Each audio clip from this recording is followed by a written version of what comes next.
Ladies and gentlemen, this is the first of a series of lectures on the party system, but I shall also be giving a one-off lecture on the 7th of November on the anniversary of the American election on America 1 year on, a lecture on Donald Trump and populism.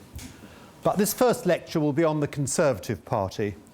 In future weeks I shall talk about the Liberals and Liberal Democrats, the Labour Party, minor parties and nationalist parties. I shall do my best in these lectures to be fair to all of them and to be non-partisan. But of course, there are few, if any, propositions in politics which command universal agreement. I'm not myself a member of any political party, but I have voted in every general election since reaching voting age. I shall regard these lectures as successful if you, the audience, are unable to tell how I have voted in recent general elections. Now let me begin by making a few general points on the British party system. If I had given this lecture 50 years ago, the emphasis would have had to be on factors of stability and continuity. 1945 had seen the beginning of a two-party battle between the Conservatives and Labour, and it seemed that little would disturb it. Not only that, but identification with the two major parties was strong, and large numbers of people belonged to them. If you go a bit further back to 1951, no fewer than 3.5 million, around 10% of the electorate, belonged to the Conservative or Labour parties. And in the immediate post-war period, the Liberals were very much a minor party. In the general election of 1966, they gained just 12 seats, actually what they got in the recent election. And the nationalist parties did not win a single seat. In 1966, there were only 2 MPs who didn't belong to one of the 3 major parties. So 616 of 630 MPs were Labour or Conservative, and they won nearly 89% of the vote. Now, curiously, that result does bear some resemblance to the recent general election, at which the 2 major parties won around 84% of the vote, and the Liberal Democrats once again won 12 seats, though, of course, the Scottish Nationalist Party won a large number of seats. But what changes, convulsions we have seen in the intervening years, with the rise and fall of the Liberal Democrats, the rise and fall of nationalist parties, and the development of a completely separate party system in Northern Ireland. And these are going to be the subject of future lectures in this series. But for the moment, it's simply worth pointing out that our assumptions of the continuity, stability, and slow evolution of the party system have taken a hard knock over the past 50 years. Now, parties, of course, play a fundamental role in a parliamentary system. Disraeli, whom I would try to show has a claim to be regarded as the founder of the Conservative Party, said in the 19th century that without party, parliamentary government is impossible. A great German sociologist, Max Weber, said the same thing more portentously. Parties, he said, live in a house of power.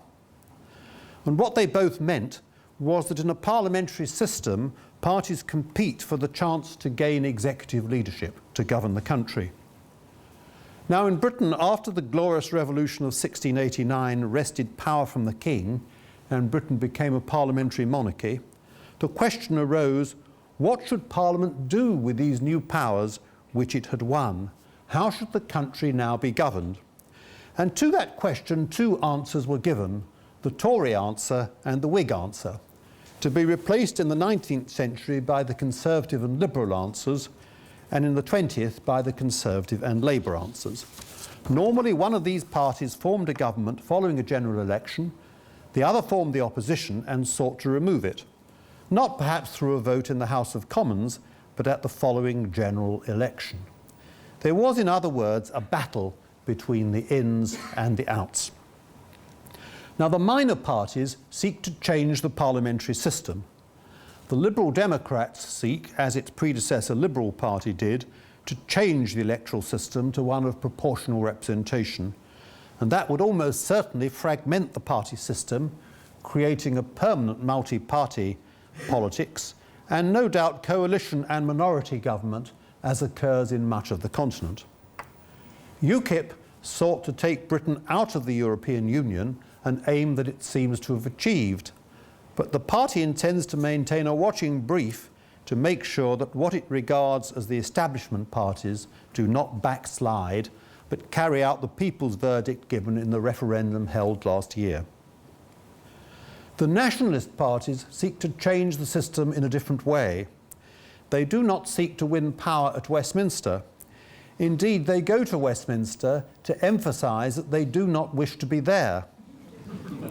They seek to win sufficient electoral support so as to cut loose from Westminster. Of course, they want to form a government, but not at Westminster. They want to be in government in Edinburgh or Cardiff, in their own countries, once independence has been achieved. Perhaps if independence were to be achieved, they would break up, as the Irish nationalists did after Irish independence in 1922. Perhaps there would be a Scottish nationalist party of the left contesting elections against a Scottish nationalist party of the right. We do not know. But what is clear is that the primary purpose of the nationalist parties is not to form or even sustain a government at Westminster, but to use Westminster as a forum to achieve independence. Rather like the Irish nationalists in the 19th century, their purpose in coming into Westminster is to say in a very loud voice, "We do not belong here." Only time will tell whether they will be successful or not. Now, political parties developed long before the days of mass suffrage. Indeed, some historians have traced them back to the 17th century, to the battles between the King and Parliament. The colloquial terms used for the Liberal and Conservative Party in the past, Whig and Tory, the term Tory is still, of course, used to describe the Conservatives. These terms derive from the 17th century and they are not complementary. A Whig was a Scottish cattle driver, and the term was used to describe Presbyterian rebels who wanted to exclude the Catholic James II from succession to the throne. A Tory was an Irish Catholic horse thief, and the term was used to describe the supporters of James II and the Jacobins. Now, it's not entirely clear when the Conservative Party did actually begin, because until legislation passed in the year 2000, the parties were not legal entities. And so, at least with the Conservatives and Liberals, there is no obvious date at which it could be said that they had been formed. Disraeli believed that the party had begun in the 18th century. After the defeat of his government in 1880, he wrote to a colleague that the Tory party have existed for more than a century and a half as an organised political connection. But the term conservative was not used in Britain in a political sense until 1830. The term liberal was also first used at around that time. And both terms were used to describe political combinations which had arisen either in sympathy to or in reaction against the French Revolution. The term conservative spread rapidly after 1830 to describe those who were opposed to radical changes, such as Catholic emancipation and the Reform Act. It seemed a less negative description than anti-reformer. And in the 1830s, the party began to develop constituency associations. But in 1846, the party split on the issue of the repeal of the Corn Laws.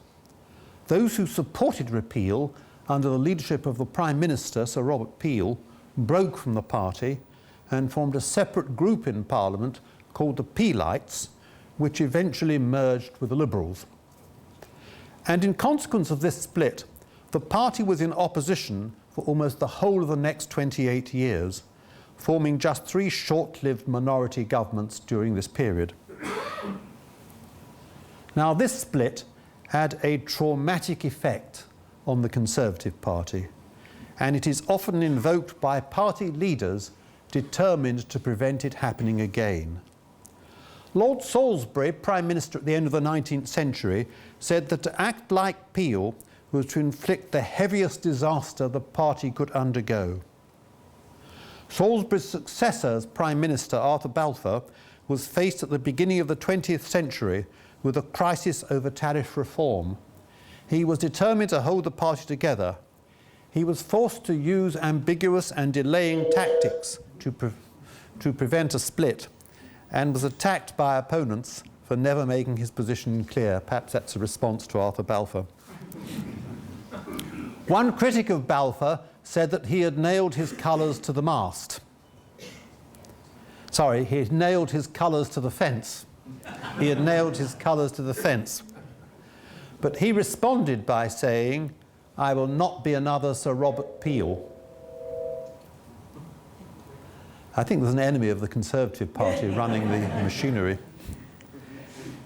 In 1963, when, contrary to expectations, Lord Hume became Prime Minister rather than R.A. Butler, Butler's supporters pressed him not to accept the decision and to refuse to serve. But he refused to take this course, saying the party split at the time of Peel was for him the supremely unforgettable lesson of history, and that he would never under any circumstances risk that happening again. More recently, John Major, David Cameron and Theresa May have done all they could to hold together contending factions on the European cause, as Arthur Balfour did on tariff reform. They've done their best to avoid a split, and so far they have been successful. But it is not an exaggeration to say that the most important figure in the modern Conservative Party is the ghost of Sir Robert Peel. Now, after the 1846 split, the Conservatives did not really regain their strength until the 1860s, years which coincided with the extension of the suffrage. And this meant the parties had to develop modern organisational forms, to develop machinery to link party leadership with the members, with those who were to do the hard work of canvassing and taking voters to the polls. They needed to organise the new mass electorate, and this could only be done by recruiting voluntary, unpaid party activists. And the Conservatives, as I've said, they existed as a parliamentary party long before the extension of the suffrage, which made them organise outside Parliament. They were the first in the field, though sometimes reluctant, and strengthened their already existing electoral base. In 1867, a national union of conservative organisations was established, whose task was to ensure that every constituency had a local association to select and support a Conservative candidate at the election. In 1870, the Conservative Party opened a central office. And these developments in mass organisation were largely due to the influence of Disraeli, who can, I think, claim to be the organisational founder of the party. And they were, I think, crucial to the development of democracy.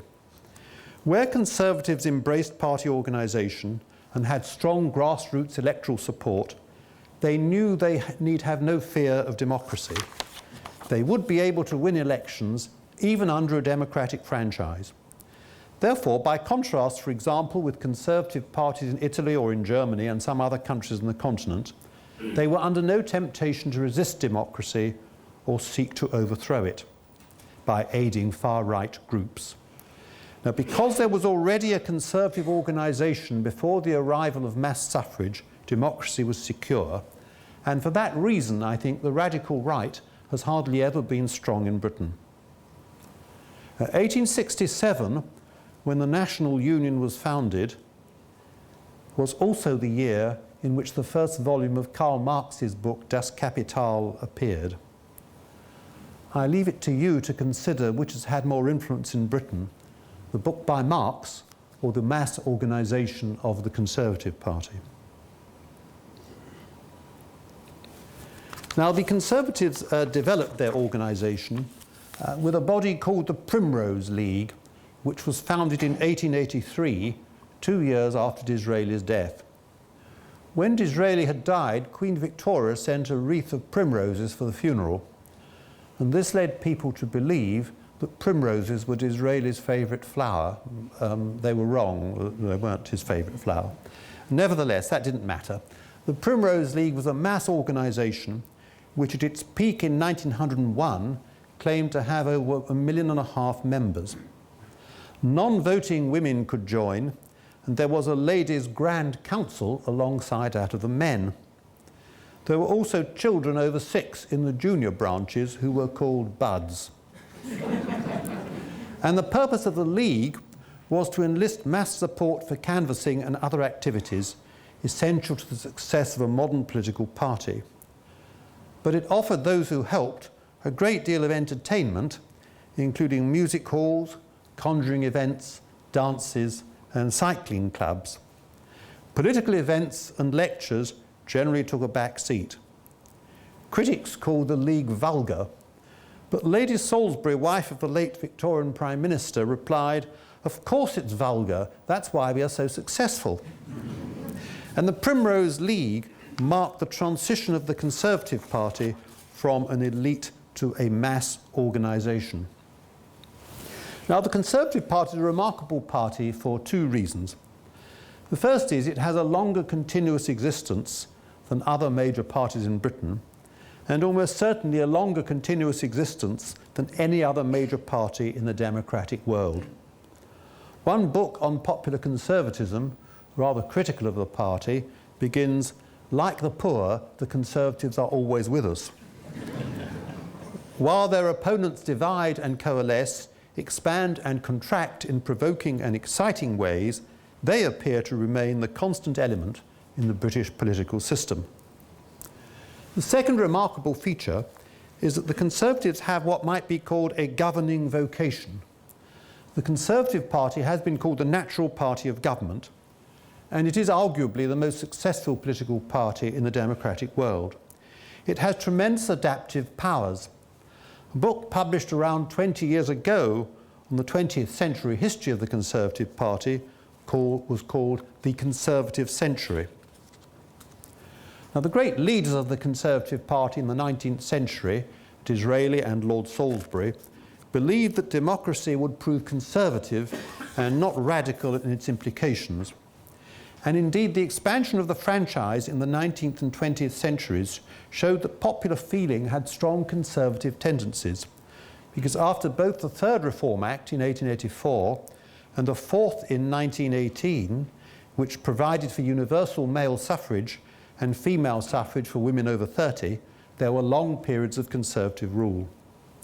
And during the 20th century, the Conservatives were in fact in government, either alone or in coalition, for 2/3 of the time, 66 years. But even when they were not in government, their opponents sometimes enjoyed only a small majority in the House of Commons, or had to govern without a majority at all in a hung parliament. In the 20th century, there were just 4 governments of the left with comfortable majorities: 1906, 1945, 1966 and 1997. And it was really only after these elections that British governments could do things that the Conservatives did not like. But when not in government, the Conservatives, of course, were the official opposition and the obvious alternative government.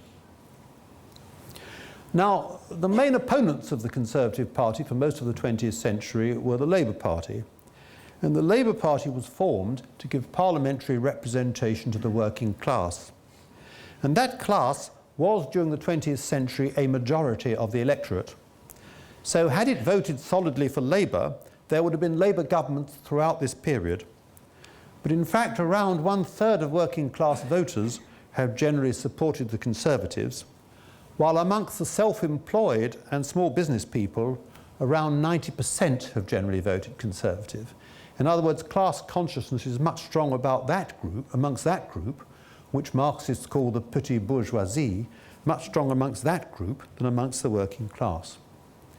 Now, why did so large a minority of the working class vote Conservative? That is a puzzle which we have to try to answer. Now, when Disraeli died in 1881, the Times obituary of him declared, "In the inarticulate mass of the English populace, which they held at arm's length, Disraeli discerned the conservative working man as the sculptor perceives the angel imprisoned in a block of marble." And Disraeli and his successors understood that the working class was often conservative in the sense of being against change. In a speech in 1878, Disraeli said, "I look to the cultivation of public opinion, and especially in the working classes, for the maintenance of the British Empire." Then he said, "It is no light thing to belong to a nation where liberty and order coexist in the greatest degree. That must benefit all classes, and most particularly it must benefit the working man." So his conclusion was that of all men, working men must be most conservative. Modern social research shows that Disraeli may well have been right, since it has been shown that many members of the working class, even if they vote Labour, are culturally conservative and do not share the views of leaders of the left. As early as 1951, a social psychologist, Professor H.J. Eysenck, examined working class social attitudes. He discovered that his sample held much more socially conservative attitudes than his middle class sample. Amongst the views they held, and this is 1951, were support for flogging and capital punishment, opposition to interracial marriage, a belief that Jews held too much power and were not useful citizens, hostility to conscientious objectors, and compulsory sterilisation of the hereditary unfit or disabled. Remarkably, working class respondents were more supportive of the institution of private property than middle class respondents. Now, the cultural attitudes and conservatism of the working class is shown particularly in attitudes towards immigration.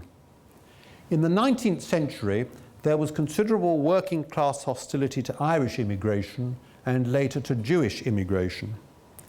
In the 1960s, there was hostility to immigration from the Caribbean and from the Indian subcontinent, which was taken up by Enoch Powell. More recently, there's been hostility to immigration from Central and Eastern Europe, a major factor, of course, behind the Brexit vote in the referendum last year. In the 19th century, significantly, Lancashire, where Irish immigration was heavy, was a conservative stronghold. The same was true in Glasgow. Indeed, until the 1960s, in both Liverpool and Glasgow, the party division ran on religious rather than class lines. The division between Conservative and Labour was really a division between Protestant and Catholic. Now, it may be a mistake to characterise this hostility to immigration as racist, because immigration is for many people a culturally disturbing element, one they find it difficult to cope with. But however you characterise it, hostility to immigration has caused many working class voters to support and identify with the Conservative Party rather than with parties of the left, which sometimes do not seem to take their concerns seriously. Now, the view that it is natural for the working class to support a party of the left assumes that there is a united working class. But in the 19th century, the working class was divided both by region and, even more important, by religion. Indeed, in the 19th century, the key factor dividing voters was less class than religion, by whether one was church or chapel, whether one supported the Anglican Church, sometimes then called the Conservative Party at prayer, or one of the nonconformist denominations.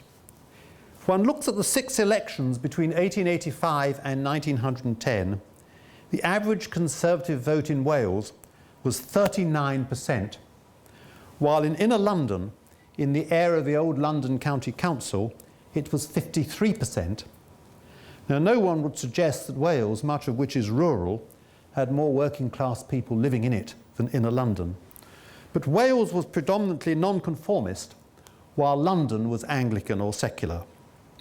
In London, as in Lancashire, Conservative support was based in part on hostility to immigrants, Irish in Lancashire, Irish and Jewish in London.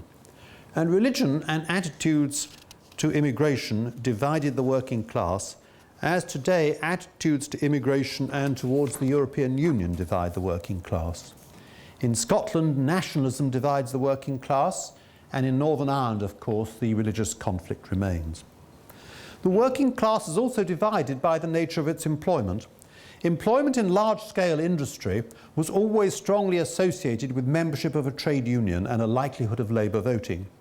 But in small-scale industry, in agriculture or in personal service, trade unionism was weak, and members of the working class were more likely to be in close contact with their employer in a personal relationship than with other members of the working class. So for those employed in small-scale industry, there was little sense of working class community and therefore a smaller propensity to vote for a party of the left. A further factor helping the Conservatives, paradoxically perhaps, has been female suffrage. Next year, we are to celebrate the centenary of women being given the vote. In 1918, women over 30 were given the vote, and in 1928, women over 21 were given the vote on the same basis as men. Now, from the time that women were given the vote in 1918 until the 1980s, women were more inclined to vote Conservative than men. Indeed, if women had voted the same way as men, Labour would have been continuously in power from 1945 to 1983. While if in the 20th century only women had been able to vote, the Conservatives would have won every single general election except for the three left-wing landslides of 1906, 1945 and 1997. And part of the reason for this was that the interests of women were, during this period, very different from those of men. Women were more likely in the past to be churchgoers than men, and for much of the 20th century, church-going was associated with Conservative voting. The left, the Liberals and then Labour, tended to be geared to the interests of men in the workplace. Female interests were assumed to be equivalent.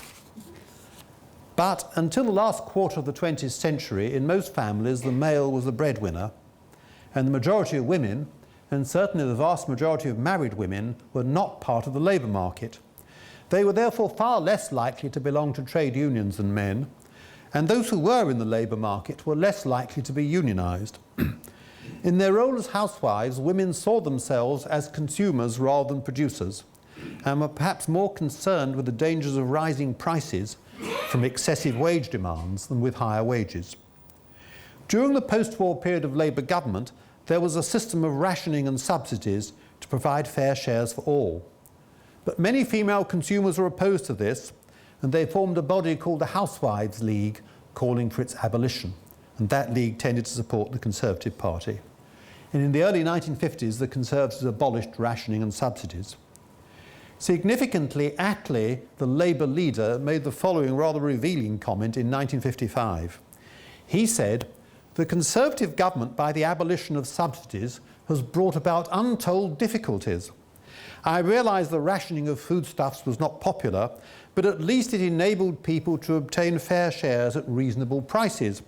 Nowadays, the shops are filled with articles at prices which the ordinary man and woman cannot afford." But most women were not opposed to the abolition of rationing. Instead, they welcomed the greater variety of goods in the shops. So the social class system was cross-structured then, not so much now, I think, cross-structured then by a gender system which cut across it. The Conservatives were more skilled than parties of the left in appealing to women. They were also more skilled in the past in appealing to the young. They appreciated more than parties of the left that the vast majority of people are not particularly interested in politics or in attending political meetings. They therefore organised social occasions with minimum political content. For women whose husbands had gone out to work, there were coffee mornings and wine and cheese parties, social occasions at which they could meet friends. For the young Conservatives in the 1950s, there were dances, tennis matches and the like. There's a rather classic comedy programme as long ago as 1961, which some of you may have seen, called The Blood Donor with Tony Hancock. And Tony Hancock, the hero, he tells the nurse he's decided to do something for the benefit of the country. What should it be, I thought? Become a blood donor or join the Young Conservatives? But as I'm not looking for a wife and I can't play table tennis, here I am. Now, many young people then, in their more innocent days, those more innocent days, in their late teens or early 20s, would certainly prefer the social occasions arranged by the Young Conservatives to what was being offered by the Young Socialists. Earnest seminars on nuclear disarmament, the problems of the nationalised industries, or the future of the welfare state. And in this way, people who were on the whole perhaps not very interested in politics would be drawn into the orbit of the Conservative Party. Interestingly, in the first election held after the vote was given to 18-year-olds in 1969, which was the election of 1970, the young disproportionately supported the Conservatives. Many thought of the young in those days as radical students, but of course at that time only a small minority of young people went to university. The rest of them were in the labour market, working perhaps in building sites or secretarial offices, and had little sympathy with rebellious students in elite universities. Today, of course, the Conservatives seem to have lost their magic touch in appealing to the young, and in recent elections, and in particular the election held earlier this year, the young have voted very disproportionately for the Labour Party. And that's a serious problem for the Conservatives, which they have to resolve if they want to remain as a party of government. Now, the Conservatives have been most successful electorally when voters have been frightened. A former chairman of the party, Lord Davidson, said in 1961, "If you look at the history of the Conservative Party, you will always find that it is when the country is scared of wildcat schemes and wants safety that it turns to the Conservative Party." Their first long period in office as Tories before the term Conservative came into existence was during the aftermath of the French Revolution from 1812 to 1830, when voters were frightened of revolutionary upheavals in Britain similar to those that had occurred in France. Their second long period of office came after 1886, when Gladstone had proposed Home Rule to Ireland, and British voters reacted against what they thought was a surrender to terrorism and the break-up of the United Kingdom. Their third period of success came in the interwar years, when voters were frightened of the growing Labour Party, which they equated, however absurd it might now seem, with extremism and even with communism. In the post-war period, the Conservatives were successful after 1951, when voters felt the Labour Party could not be trusted with the economy, and then after 1979, when after the winter of discontent, voters were frightened of trade union power. Fear of the radical left has led to defections from the left to the Conservatives, not only by voters of the left, but also leaders of the left. Indeed, Conservative dominance has been greatly assisted over the past 130 years by the defection to them of left-wing leaders. In 1886 of Joseph Chamberlain, who was opposed to Irish Home Rule, in 1918 of Lloyd George when he formed a coalition with the Conservatives, and both Chamberlain and Lloyd George were dissident Liberals, and then in 1931 Ramsay MacDonald, a dissident socialist, when he formed a national government in the middle of the slump. These three men helped the Conservatives win landslide victories in the elections of 1900, 1918 and 1931. Now, the politics of Chamberlain, Lloyd George and MacDonald have been described in many and various ways, but no one has ever suggested that they were Conservatives. But they helped secure landslide majorities in three general elections. The Conservatives were to prove far more flexible and adaptive in attracting dissident elements than the parts of the left. This was one of the reasons for their success. Harold Macmillan, who was Prime Minister from 1957 to 1963, mischievously suggested that the last purely Conservative government was formed by Mr. Disraeli in 1874. It is the fact that we have attracted moderate people of liberal tradition and thought into our ranks which makes it possible to maintain a Conservative government today. Lord Salisbury, Prime Minister at the end of the 19th century, expressed this view of Conservative success to his daughter, Lady Gwendolen Cecil, when she was writing his biography. He used to insist, so she says, that the forces which make for the defence of institutions, as well as the principles bound with them, are immensely powerful and sufficient in themselves to win adherence to any party that is able sincerely and loyally to place itself at their service. He used to declare that Mr. Gladstone's existence was the greatest source of strength which the Conservative Party possessed. He did not shrink from the fact that, according to his views, the success of his own party was dependent upon the existence of the other. "I rank myself," he said, "no higher in the scheme of things than a policeman whose utility would disappear if there were no criminals." so Conservative success was gained in part by default. This same point was made in more popular form in the 1920s in a children's story of the period by a writer once popular, but perhaps almost forgotten today, a writer called Richmal Crompton, who wrote books about a young scamp called William.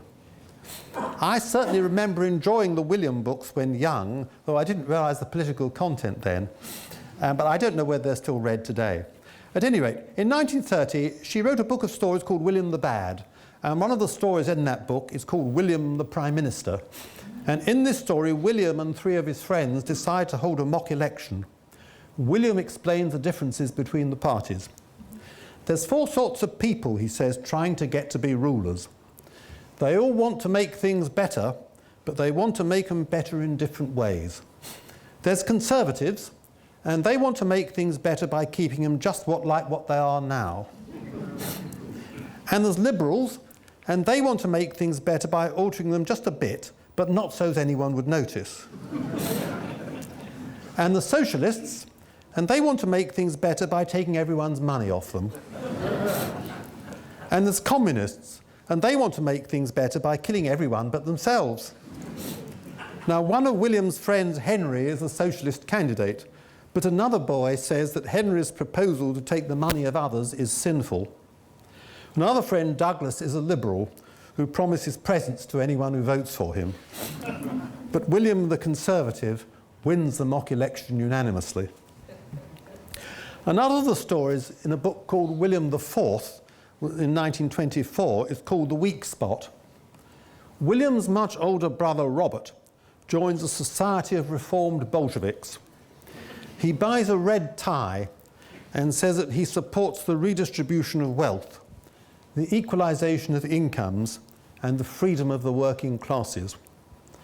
But William and his friends form a junior branch of the society, and they take Robert's watch, purse, and bicycle. Robert then abandons communism. He tells his father, "It's all right when you get your share of other people's things, but when other people try to get your things, then that's different." "Ah," says his father, who's very wise, "that's the weak spot. I'm glad you found it out." So the culture of children's stories at that time, and perhaps at other times as well, seemed very much in sympathy with the Conservative cause. Writing a little later, George Orwell lamented the Conservative implications of children's stories. He mentioned specifically the Billy Bunter stories set in a public school called Greyfriars, and said that these were forms of concealed propaganda giving working class children the idea that the existing social hierarchy was both stable and beneficial. He made a plea for socialist stories for children, but that plea has not yet, I think, been answered. Perhaps Jeremy Corbyn will write one, but perhaps it never will be answered. But I think these children's stories do imply something rather interesting, because people on the left tend to assume that it's natural for the working class to be on the left, and that anyone from the working class who is not on the left is somehow deviant. But perhaps these examples from the children's stories show that the fundamental culture is so much in congruence with the Conservative Party that it is the left-wing voter, whether working class or not, who is deviant. So on this view, it is natural for a member of the working class to support the Conservatives, and what needs to be explained is not why a minority of the working class vote Conservative, but why the majority do not. But despite the evidence of these children's stories, and despite what Lord Salisbury said, the Conservatives have not always relied on an entirely negative appeal to the people. They have also had a positive conception of government to put before them.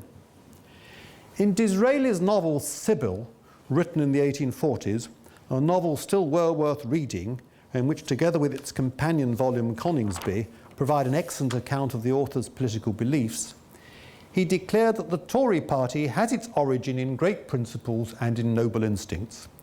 And one of these instincts was to announce that power has only one duty: to secure the social welfare of the people.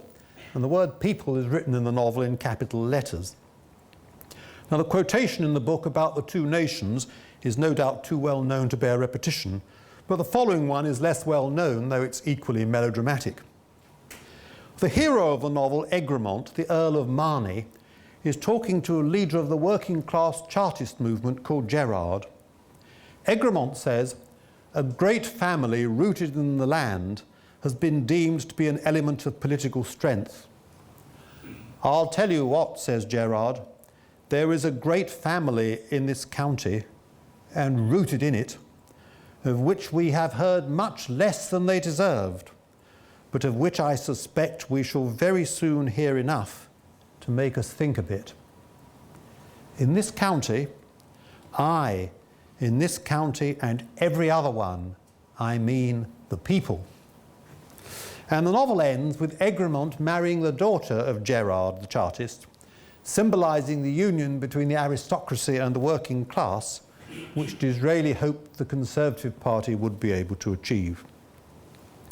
Now, Disraeli believed that the Conservatives should stand not just for blind adherence to the status quo, but also for reform, for social reform. And he was the first leading politician in Britain to put legislation to improve public health onto the political agenda. In a speech delivered in opposition in Manchester in 1872, he spoke about the need to increase the well-being of the working classes of this country, and he insisted that public attention should be concentrated upon sanitary legislation, a very unfashionable subject at the time. Pure air, pure water, the inspection of unhealthy habitations, the adulteration of food, these and many kindred matters may be legitimately dealt with by the legislature. He then added rather whimsically that there was a great mistake in the scriptures, because instead of the phrase vanity of vanities, all is vanity, vanitas vanitatum omnia vanitas, the wise and witty king had really meant sanitas, sanitatum omnia sanitas. And he was, as I say, the first Prime Minister to bring the needs of public health to general attention. It was, he said, impossible to overrate the importance of the subject. After all, the first consideration of a minister should be the health of the people. A land may be covered with historic trophies, with museums of science and galleries of art, with universities and with libraries. The people may be civilized and ingenious.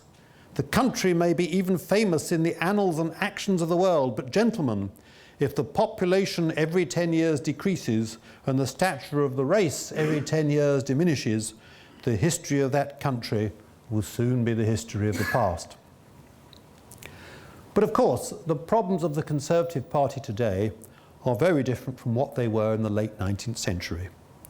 Traditionally, Conservatives saw themselves as the party of the nation and also the empire, which it championed even in the post-war world. The 1951 Conservative Manifesto declared, "The Conservative Party, by long tradition and settled belief, is the party of the empire." But of course, in the post-war world, the empire was coming to an end and the nation seemed in decline. Britain no longer seemed one of the world's great powers. The Conservative Party had also seen itself as a party of religion, but religion too seemed in decline as Britain was becoming a more secularised society. In addition, the growth of social mobility and an adversary culture were challenging traditional conservative ideas on hierarchy and order. And this was shown in the post-war years by the transition to a new and different kind of conservative leader, one whose credentials were based on merit rather than on birth.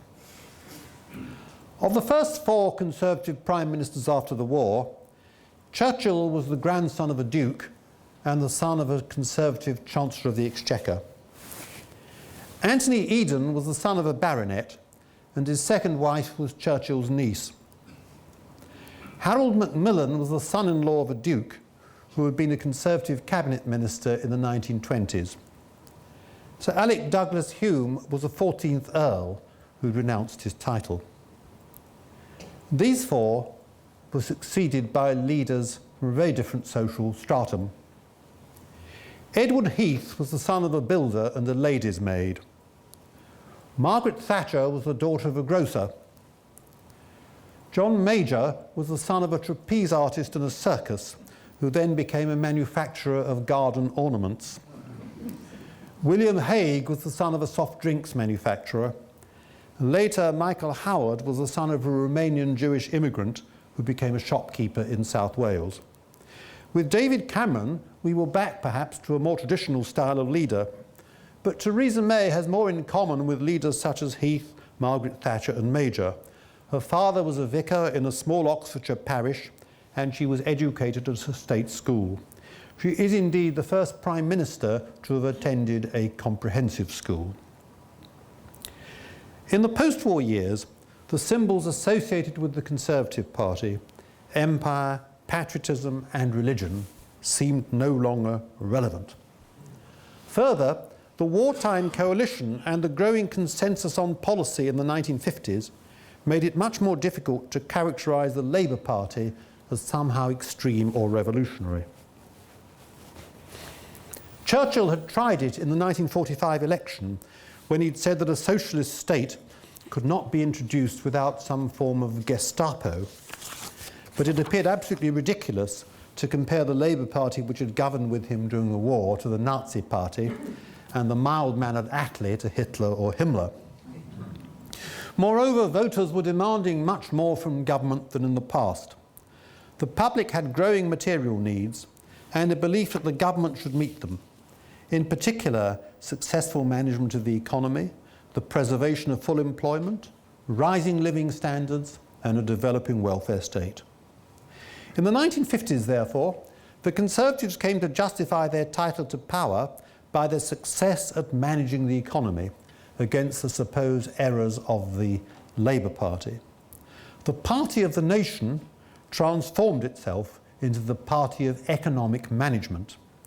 But that too seemed in difficulty by the 1970s, when it appeared the British economy, like Britain's great power status, was in decline. The trouble was that both major parties were raising expectations of economic growth, and they did not know how to meet them. The problem of raising the rate of growth seemed intractable. The Conservative response in the late 1950s, under Harold Macmillan, was a much greater degree of state intervention. A National Economic Development Office to encourage growth, and a National Incomes Commission to develop an incomes policy. Hopefully, the Conservatives could work with both sides of industry to improve Britain's economic performance. But the trouble with this approach was that it brought the Conservatives into conflict with the trade union movement when Conservative governments tried to restrict the growth of wages. Under Edward Heath, Prime Minister from 1970 to 1974, an Industrial Relations Act was passed to bring the trade unions within the framework of the law. But the trade unions refused to cooperate with it, and the Heath government was brought down by the trade unions following a miners' strike in the winter of 1973-74 and the Who Governs election of February 1974, which brought Labour to power. The failures of the Macmillan and Heath governments ended the implicit assumption that the Conservatives could manage the post-war consensus better than Labour. It was becoming more difficult for the Conservatives to pose as the party of efficient management. But in any case, the policies that had been adopted by Conservatives to control inflation and encourage economic growth involved a much greater degree of government intervention than most Conservatives thought was desirable. There seemed to be a kind of ratchet effect whereby each Labour government increased the power of the state without it being reversed by Conservative governments. But Conservatives, so most members of the party believed, were not there merely to accept an enhanced role of the state. They were there to ensure there was a smaller role for the state. There was, moreover, an important Conservative constituency which had not shared in the benefits of the post-war consensus, built in part upon the concordat between government and the trade unions. That constituency comprised people on fixed incomes, pensioners, self-employed and small businesses, a natural Conservative constituency.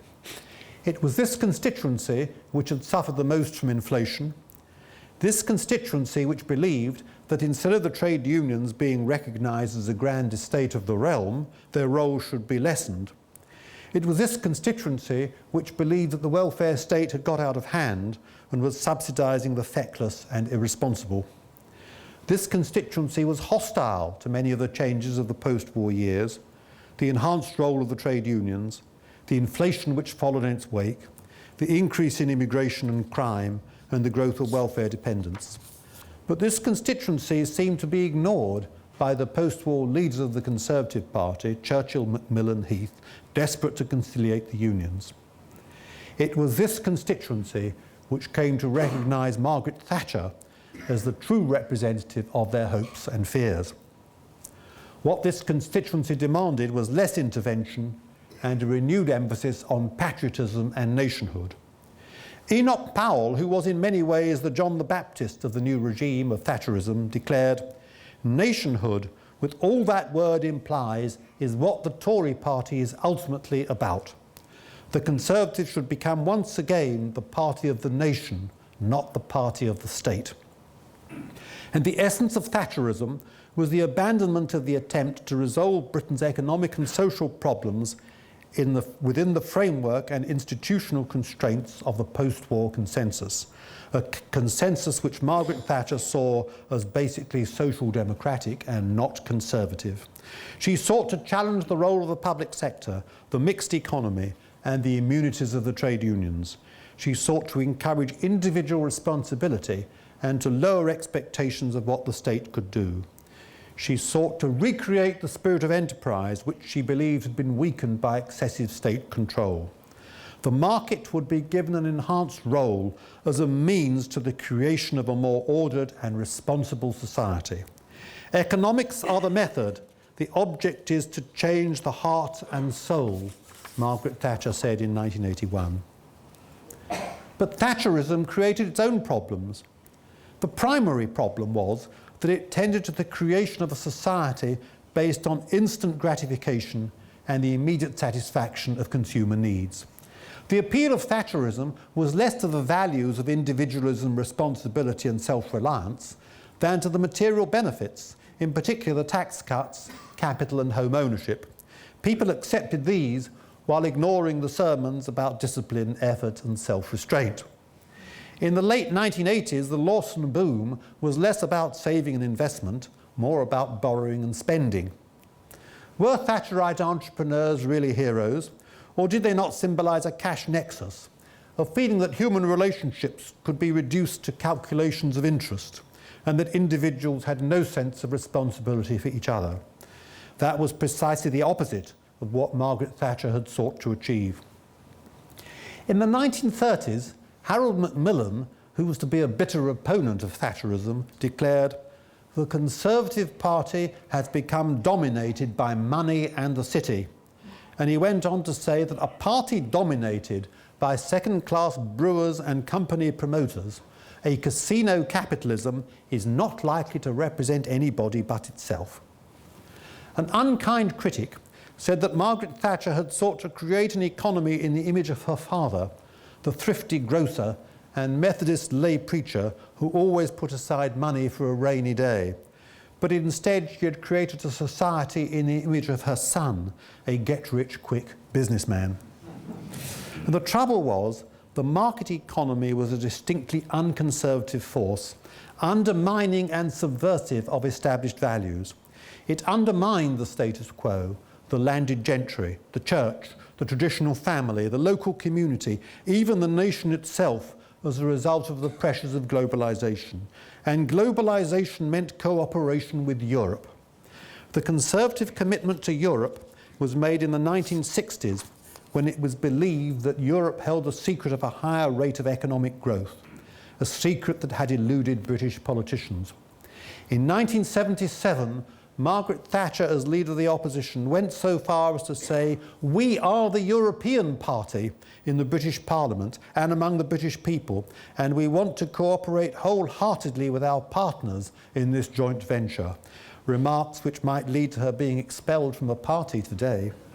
Because the European cause always sat uneasily on Conservative shoulders, for the Conservatives were the party of the nation, not the party of globalisation.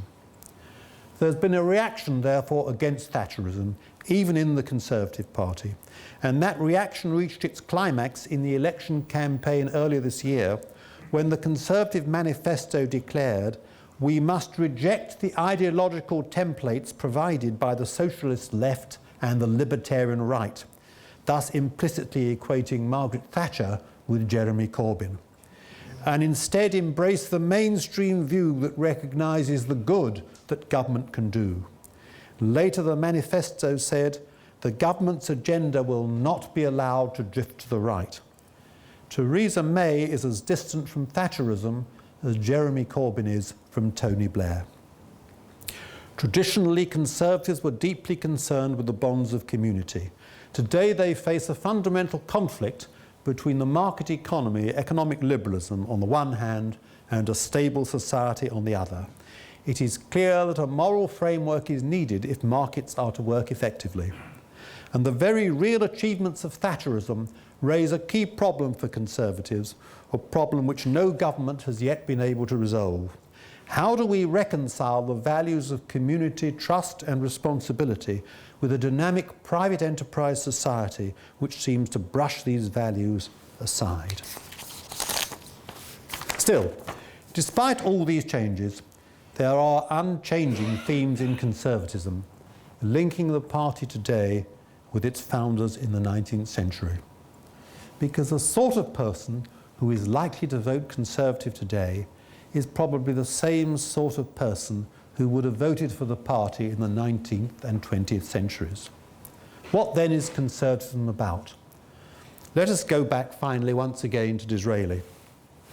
The Tory party, he declared in 1872, unless it is a national party, is nothing. He meant, I think, three things by that. The first was it must seek to represent all parts of society, not just a political class. It is, he said, a party formed from all the numerous classes in the realm. Classes alike and equal before the law, but whose different conditions and differing aims give vigour and variety to our national life. And it's because the Conservatives have always seen themselves as the party of the nation, they've been so uneasy with the commitment to Europe. Secondly, Disraeli saw the party as one of the United Kingdom as a whole, a unionist party, and for this reason the Conservatives have always resisted attempts by Home Rulers or nationalists, whether from Ireland or Scotland, to disintegrate the kingdom, just as they resist what many see as the attempt by the European Union to undermine the nation. Finally, the Conservatives see themselves as a party which stands up for Britain in the international arena. A Conservative tends to the belief that on the whole Britain is more likely to be in the right in international affairs than in the wrong. In domestic policy, a Conservative believes in the importance of private property as a means to personal independence and of creating a counterweight to the power of government. A Conservative is inclined to distrust government and is suspicious of too much active government. A Conservative tends to distrust theories of government, believing that experience and practical wisdom are far more important in running affairs than political doctrines. An ounce of practice, a Conservative will insist, is worth more than a ton of theory. There is therefore a considerable degree of continuity in Conservative beliefs, or perhaps I should say instincts. A Conservative today believes in the same sorts of things as his ancestors did in the 19th and 20th century. Whether these instincts and beliefs are sound or not, I leave it to you to decide.